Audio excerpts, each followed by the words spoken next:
नमस्कार, आप देख रहे हैं कार एंड बाइक हिंदी। मेरा नाम है शम्स और आज मेरे साथ खड़ी है बिल्कुल नई होंडा एलिवेट एसयूवी। होंडा के लिए कॉम्पैक्ट एसयूवी सेगमेंट के लिए और भारतीय कार बाजार के लिए एक बहुत ही अहम पेशकश, जिसका मुझे और आपको बहुत लंबे समय से इंतजार था। आज हम पहुंचे हैं झीलों के इस खूबसूरत शहर उदयपुर में इस नई कार की ड्राइव करने के लिए। देंगे आपके सारे सवालों के जवाब और अगर आपको ये वीडियो पसंद आए, काम का लगे तो इसे लाइक और शेयर ज़रूर करें। और हाँ, अगर आपने अभी तक कार एंड बाइक हिंदी को सब्सक्राइब नहीं किया है तो फ़ौरन कर लें।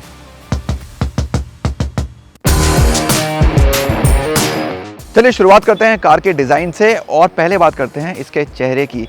और यहाँ एक चीज़ जो मुझे काफ़ी पसंद आई वो ये कि इसका बॉनेट काफ़ी उठा हुआ है, साथ में ये लाइंस भी दी गई हैं और ये इसके एक बड़ी एसयूवी होने के एहसास को और ज़्यादा बड़ा कर देती हैं।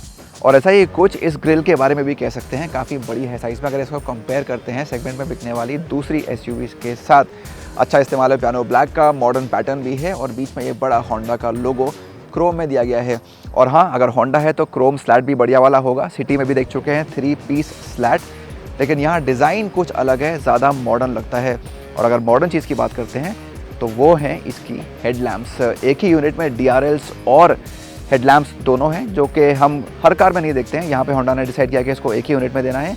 एक अच्छा पैटर्न है, शार्प पैटर्न है और पतली हेडलैम्प्स है, ज़्यादा चौड़ी नहीं है, तो वो एक एसयूवी लुक में अच्छी तरह से फिट बैठती है। नीचे आपको छोटी फॉग लैम्प्स भी कार में मिल जाएंगी और बिल्कुल नीचे आपको अच्छी दिखने वाली इसकी प्लेट भी है। कुल मिलाकर अच्छा दमदार लुक नई एलिवेट में। साइड में वही सब चीज़ें जो आप इस सेगमेंट की एक कार से उम्मीद करते हैं।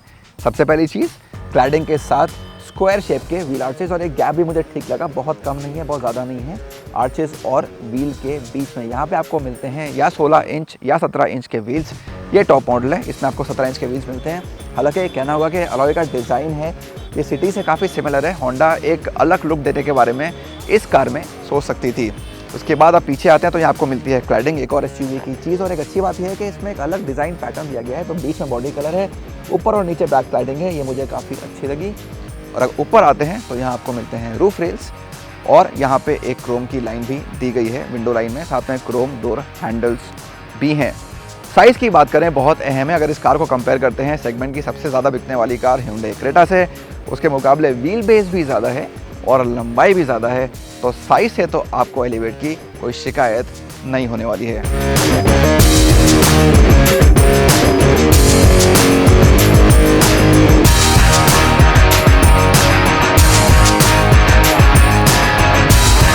बात करते हैं एलिवेट के पिछले लुक की और ये भी मुझे काफ़ी पसंद आया, चाहे आप नीचे स्किड प्लेट की बात करें या ऊपर स्पॉइलर की बात करें। हाँ, जो चीज़ एक्चुअली निकल के आती है वो इसकी रेयर कॉम्बिनेशन लैम्प्स हैं। इनके पैटर्न्स काफ़ी अच्छे हैं, LED के साथ स्प्लिट लैम्प्स हैं और एक ऐसा फील देती हैं कि कनेक्टिंग लैम्प्स हैं, हालांकि है नहीं, लेकिन यहाँ से यहाँ तक एक सिंगल यूनिट का हिस्सा लगती हैं, जो देखने में अच्छा लगता है। और बात कर रहे हैं पीछे की तो आपको साथ ही साथ गाड़ी के बूट स्पेस के बारे में भी बता देता हूँ। यहाँ आपको मिलता है 458 लीटर का बूट स्पेस, इसमें काफ़ी सामान आप फिट कर सकते हैं। सेगमेंट के हिसाब से एक अच्छा आंकड़ा है। एलिवेट के कैबिन में काफ़ी सारे मटेरियल्स का इस्तेमाल किया गया है, तो आपको मिलता है एक यूनिक लुक। खासतौर से अगर आप डैशबोर्ड को देखें तो ऊपर ये प्लास्टिक का इस्तेमाल है, इसकी क्वालिटी ठीक ठाक है, कुछ खास नहीं है। उसके नीचे आपको एक आर्टिफिशियल वुड मिलती है और नीचे एक फॉल लेदर का इस्तेमाल भी किया गया है। ये थोड़े प्रीमियम एहसास को कार के बढ़ाता है। इसके अलावा कई जगह पियानो ब्लैक का इस्तेमाल है और एक चीज़ जो आपको सबसे ज़्यादा अच्छी लगती है यहाँ पे, वो नई इसकी 10.25 इंच की टच स्क्रीन सिस्टम। ये आपने पहले देश में होंडा की किसी और कार में नहीं देखा है। हमें होंडा सिटी के सिस्टम से काफ़ी शिकायतें थी, इस सिस्टम ने उस शिकायतों को काफ़ी हद तक दूर कर दिया है। इस्तेमाल करने में आसान है, कई सारे फीचर्स हैं। Wireless Android auto, Apple CarPlay भी इसमें दिया गया है और मल्टीपल व्यूज़ के साथ आपको इसमें कैमरा भी मिलता है। साथ ही कनेक्टिविटी के भी बहुत सारे फीचर्स हैं, आप रिमोटली भी कार को ऑपरेट कर सकते हैं। तो वाकई में बहुत कुछ है करने के लिए in terms of features and connectivity on the new Honda elevate. जो क्लस्टर है वो भी नया है, वो भी आपने आज से पहले होंडा की किसी कार में भारत में नहीं देखा है। तो एक एनालॉग डायल है राइट साइड पे और लेफ्ट साइड पे 7 इंच का एक डिजिटल क्लस्टर है, तो आपको बहुत सारी इन्फॉर्मेशन देता है। सीट भी मुझे काफ़ी अच्छी लगी, काफ़ी कंफर्टेबल है और इनका ब्राउन कलर एक प्रीमियम एहसास को बढ़ाता है। हाँ, कुछ फीचर्स जैसे कि इलेक्ट्रिक एडजस्टमेंट या वेंटिलेशन जो सेगमेंट की कुछ और कार में मिलता है, वो आपको यहाँ नहीं मिलेगा। लेकिन एक अच्छी बात यह है कि अब होंडा ने इस कार में आपको एक वायरलेस चार्जर दे दिया है और हाँ, साथ में एक सनरूफ भी है पैनोरामिक नहीं है, लेकिन सनरूफ एलिवेट में आपको मिल जाएगा। ये देखिए, ये है एलिवेट की सेकेंड रो और मेरे हिसाब से शायद सेगमेंट की सबसे बढ़िया सेकेंड रोज में से एक तो ये कलर मुझे वाकई अच्छा लगा और साथ ही में सीट्स काफ़ी आरामदेह हैं, काफ़ी बड़ी हैं। रिक्लाइन का एंगल भी मुझे ऑलमोस्ट इसका परफेक्ट लगा। लेकिन सबसे अच्छी बात यह है कि यहाँ पे स्पेस बहुत ज़्यादा है। तो देखिए कितना मुझे नी रूम मिल रहा है और शोल्डर रूम भी अच्छा है अगर यहाँ 2 लोग बैठते हैं, क्योंकि इसमें 2 ही एडजस्टेबल हेडरेस्ट और 2 ही 3 पॉइंट सीट बेल्ट भी दी गई हैं। मिडिल पैसेंजर को थोड़ा AC वेंट से दिक्कत हो सकती है। हाँ, रेयर AC वेंट्स यहाँ पे दिए गए हैं और नीचे एक 12 वोल्ट का चार्जिंग सॉकेट भी कार में लगा है सेकेंड रो में। इस इंजन को, इस गेयरबॉक्स को आप पहले से जानते हैं। इसे आप इससे पहले होंडा सिटी में भी देख चुके हैं। इस साल की शुरुआत में ही कंपनी ने उस कार को अपडेट किया था और वही सेटअप आपको यहाँ भी मिला है होंडा की एलिवेट में। तो आपको 6 स्पीड का मैनुअल मिल जाता है और साथ में एक CVT ऑप्शन भी है, जिसकी सवारी इस वक्त हम कर रहे हैं। CVT के साथ कंपनी ने पैडल शिफ्ट भी दिए हैं। आग्रो की बात करें तो यहाँ आपको करीब 120 bhp की मैक्सिमम पावर मिलती है और 145 Nm का पीक टॉर्क है। ये आंकड़े बुरे नहीं हैं और ड्राइव में मदद करते हैं, लेकिन जो पीक टॉर्क फिगर है वो 4000 RPM के बाद आपको मिलता है। तो अगर आपको एक तेज़ पिकअप की तलाश है ख़ासतौर पे इस CVT के साथ, तो वो आपको बहुत ज़्यादा यहाँ नहीं मिलेगा। इसको अगर हम कंपेयर करें एक टॉर्क कन्वर्टर ऑटोमेटिक से, तो आपको शायद उतना तेज़ पिकअप यहाँ नहीं मिलेगा। तो अगर आप शहरों में चला रहे हैं, ट्रैफिक में गाड़ी चल रही है, तो फिर तो बहुत ही काम की चीज़ है। आप आराम से चला सकते हैं और एक ग्रेजुअल गेयर चेंजेस होते हैं जो आपको अच्छे लगते हैं। हाईवे पे आपको लगता है कि शायद अपशिफ्ट या गेयर और तेज़ी से बढ़ें, वो इसमें नहीं होता है। लेकिन हाँ, उस कमी को थोड़ा बहुत पूरा करने के लिए आपके पास एक स्पोर्ट मोड भी दिया गया है और साथ में जैसा मैंने कहा इसमें पैडल शिफ्ट भी लगे हैं। तो ये दोनों मिला के आपके ड्राइव को पहले से थोड़ा ज़्यादा मज़ेदार बना देते हैं। बहुत ही अहम आंकड़ा है एलिवेट में माइलेज का, क्योंकि सिर्फ पेट्रोल इंजन है, मैनुअल और CVT है, लेकिन होंडा सिटी की तरह आपको यहाँ एक स्ट्रॉन्ग हाइब्रिड ऑप्शन नहीं मिलता है। तो जो 27-28 किलोमीटर पर लीटर की बातें होती हैं वो इस कार में आपको नहीं मिलेगा। यहाँ पे माइलेज आपका 20-18 के किलोमीटर पर लीटर के नीचे ही रहने वाला है। तो अगर आप मैनुअल की बात करें तो करीब 15.3 किलोमीटर पर लीटर, ऑटोमेटिक में थोड़ा और बढ़ जाता है। होंडा सिटी से कंपेयर करें तो थोड़ा कम है, क्योंकि ज़्यादा वजन गाड़ी पे आ गया है उसी इंजन पे। तो आपको उस लेवल का माइलेज जो होंडा सिटी में मिलता है उससे थोड़ा कम ही मिलेगा एलिवेट में। जो मैंने आपको पहले बात बताई थी कि इसका उठा हुआ बोनेट है, उसका फ़ायदा आपको गाड़ी चलाते वक्त दिखता है, क्योंकि आपको मिलता है बिल्कुल साफ नज़ारा। तो ए पिलर तो इसके पतले हैं ही, वो ही मदद करते हैं, लेकिन बोनेट की वजह से आपको एकदम सटीक अंदाज़ा हो जाता है। ख़ासतौर पर मोड़ते वक्त या आगे कोई गाड़ी है, आपको लेन चेंज करनी है, आपको बहुत सही अंदाज़ा होता है कि आपके पास कितनी जगह है गाड़ी मोड़ने के लिए, आप कितना आगे कहीं पार्किंग में लेके जा रहे हैं। होंडा सिटी ने आपको कई सालों से अपनी शानदार राइड क्वालिटी, आरामदेह सवारी से लुभाया है। ऐसा ही कुछ हम एलिवेट के बारे में भी कह सकते हैं। तो चाहे सड़कें अच्छी हों या ख़राब हो, क्योंकि आज हमने काफ़ी ख़राब सड़कों पर भी कार चलाई है, इसकी सवारी आपको शिकायत का मौका कम ही देती है। आप आगे बैठे हों या पीछे बैठे हों, एक आरामदेह सवारी आपको इस कार में ज़रूर मिलेगी। और जो इसकी लंबाई है, जो इसका लंबा व्हील बेस है, वो एक अच्छी हैंडलिंग में भी मदद करते हैं। हाँ, एक SUV है, तो अगर आप इसको होंडा सिटी से कंपेयर करेंगे तो उस लेवल की आपको हैंडलिंग नहीं मिलेगी। जितना मज़ा आपको वहाँ आता है लेन बदलने में या तेज़ी से मोड़ने में, शायद उतना मज़ा यहाँ ना आए। लेकिन इसके आकार, इसके शेप को देखते हुए, SUV सेगमेंट को देखते हुए, इसकी हैंडलिंग किसी भी तरह से पूरी तो नहीं है।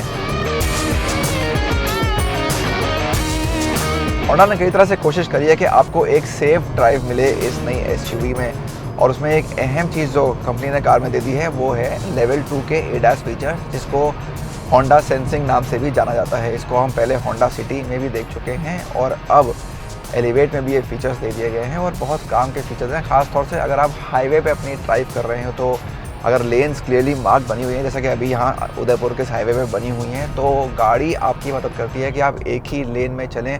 अगर आप बिना इंडिकेटर दिए आपकी गाड़ी लेन बदलती है, तो वो स्टीयरिंग में वाइब्रेशन देके या आवाज़ देके खुद ही उसको वापस आपकी लेन में ले आती है, जैसा कि अभी मेरे साथ हुआ।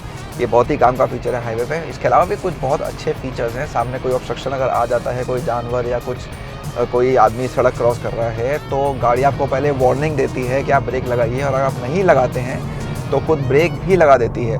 ये भी एक बहुत काम की चीज़ है।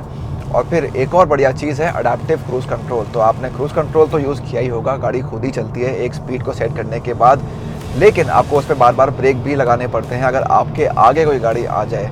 तो अब इसमें ये होता है कि अडेप्टिव क्रूज़ कंट्रोल में आगे वाली गाड़ी के हिसाब से आपका क्रूज़ कंट्रोल खुद ही सेट होता रहता है, खुद ही कम खुद ही ज़्यादा होता रहता है। तो ना आपको ब्रेक मारने हैं ना आपको एक्सीलरेटर देना है, आपको बस adaptive cruise control feature on करना है और गाड़ी अगली गाड़ी के हिसाब से चलती रहेगी। लेकिन ये सारे फीचर्स सिर्फ हाईवे के लिए ही नहीं है, ये शहर में भी काम आते हैं। तो जैसे मैंने कोलिजन मिटिगेशन ब्रेकिंग सिस्टम की बात करी, वो आपको शहर में भी काम आएगा। और दूसरा जो फीचर जो आपके काफ़ी काम आता है शहर में, वो है लीड डिपार्चर कार वार्निंग। आप एक सिग्नल पे खड़े हैं और आपके आगे वाली गाड़ी अगर आगे बढ़ जाती है और आपका ध्यान कहीं और है, आपने उस गाड़ी को आगे बढ़ते हुए नहीं देखा, तो कार आपको बता देगी कि चलिए आगे वाली गाड़ी आगे बढ़ चुकी है और आपका भी आगे बढ़ने का टाइम आ गया है। तो ये सारी चीज़ें आपकी ड्राइव को आसान बनाती हैं, बेहतर बनाती हैं और ज़्यादा सुरक्षित बनाती हैं। देखना होगा कि होंडा एडास फीचर्स को कार के कितने वेरिएंट्स में देती है, क्योंकि सिटी में तो उसने तकरीबन सभी वेरिएंट्स में सेंसिंग को डाल दिया था, यहाँ कितनों में आता है वो देखना पड़ेगा। और इतना ही नहीं, एक और फीचर है होंडा एलिवेट में जो काफ़ी काम का है। आप लेफ्ट साइड का इंडिकेटर दीजिए और बाहर शीशे के नीचे एक कैमरा लगा है जिसका आउटपुट आपको यहाँ अपने मेन टच स्क्रीन सिस्टम पे मिलता है। तो अगर आपको लेफ़्ट टर्न लेना है और पीछे से कोई आ रहा है कि नहीं आ रहा है, ये चीज़ आपको साफ दिख जाती है और फिर आप आराम से भरोसे के साथ अपनी लेन बदल सकते हैं या लेफ़्ट मोड़ सकते हैं। और बिना इंडिकेटर दिए या बिना रिवर्स के डाले भी आप कार के साइड का या पीछे का व्यू कैमरा के ज़रिए देख सकते हैं। ये भी एक काम की चीज़ है। तो टच स्क्रीन सिस्टम के ज़रिए आपको एक बटन दबाना है और आपको साइड का व्यू भी दिख जाएगा और आपको इसमें यहाँ पीछे का व्यू भी दिख जाएगा, चाहे गाड़ी फॉरवर्ड गियर में क्यों ना चल रही हो। तो हमने काफ़ी समय बिताया CVT मॉडल के साथ। अब हम होंडा एलिवेट के मैनुअल वेरिएंट की सवारी कर रहे हैं और यहाँ आपको मिलता है एक 6 स्पीड का गियर बॉक्स, जिसको आप पहले होंडा सिटी में भी देख चुके हैं। लेकिन यहाँ अगर हम होंडा की माने तो कुछ फ़र्क किया गया है आपको बेहतर पिकअप या फास्टर एक्सेलरेशन देने के लिए। ड्राइविंग फोर्स में बदलाव हुआ है और कंपनी कहती है कि पहले और दूसरे गियर में जो फ़र्क होता है उसको भी कम किया गया है ताकि आपको गाड़ी चलाने में थोड़ा ज़्यादा मज़ा आए। और उस मामले में ये CVT से यकीनन बेहतर लगती है, चीज़ें आपके कंट्रोल में रहती हैं और आपको साफ दिखता है कि यहाँ रिस्पॉन्स ज़्यादा अच्छा है। गियर शिफ्ट काफ़ी स्मूथ हैं, थ्रोस बहुत छोटे हैं और क्लच भी काफ़ी हल्का है। बहुत ज़्यादा हल्का तो नहीं कह सकते, लेकिन ऐसा नहीं है कि आपको परेशान करेगा। तो गियर बदलना काफ़ी आसान इस मैनुअल वर्जन में होंडा एलिवेट के। अगर हम बात करते हैं NVH लेवल्स की, कितना शोर इंजन का कैबिन के अंदर आता है, तो उस मामले में भी मुझे ये मैनुअल CVT से बेहतर लगा। वहाँ थोड़ा सा लगता है कि शोर ज़्यादा कैबिन में आ रहा है, उसके मुकाबले थोड़ी ज़्यादा शांत सवारी आपको यहाँ मैनुअल में मिल जाएगी। स्टीयरिंग व्हील भी यहाँ थोड़ा हल्का महसूस होता है। इसका मतलब ये है कि अगर आप इसको भीड़ भाड़ वाले ट्रैफिक में चला रहे हैं या बार बार आपको लेन चेंज करनी है, तो वो काम आप काफ़ी आसानी से कर पाएंगे। होंडा एलिवेट में बहुत सारी खूबियां हैं और हाँ, कुछ खामियां भी हैं। यहाँ आपको तकरीबन वो सारे फीचर्स मिल जाते हैं जो आप इस सेगमेंट में देखने की उम्मीद करते हैं। थोड़े फीचर्स और हो सकते थे। चलाने में भले ही एक कार बहुत ज़्यादा मज़ेदार ना हो, लेकिन ये एक भरोसेमंद इंजन और गियरबॉक्स का कॉम्बिनेशन है जो आपका साथ लंबे समय तक देगा।